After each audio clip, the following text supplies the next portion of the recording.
Welcome. Today we'll find the inverse of the function f of x equals 3x divided by x plus 2 and verify our answer by checking the composition. To find the inverse function, we'll follow these steps. First, replace f of x with y. Next, swap x and y. Then solve for y to get the inverse function. Now let's solve for y.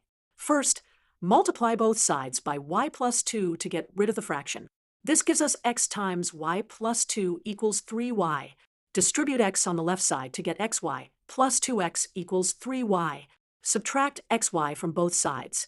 This gives us 2x equals 3, y minus xy, or 2x equals y times quantity 3 minus x. Now solve for y by dividing both sides by 3 minus x. Therefore, the inverse function is f inverse of x equals 2x divided by 3 minus x.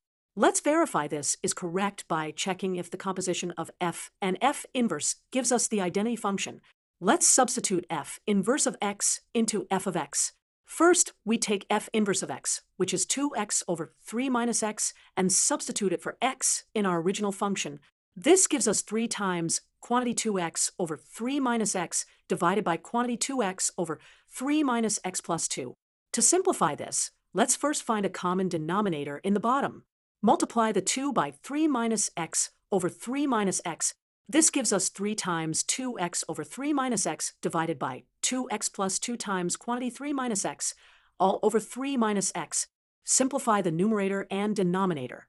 The 3 minus x cancels out from top and bottom, and we're left with 6x divided by 6, which equals x.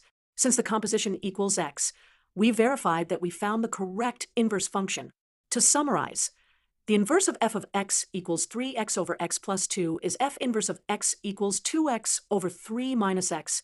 Let's visualize these functions on a graph. Here's our original function in blue and its inverse in red. Notice how they're symmetric about the line y equals x, which is a key property of inverse functions.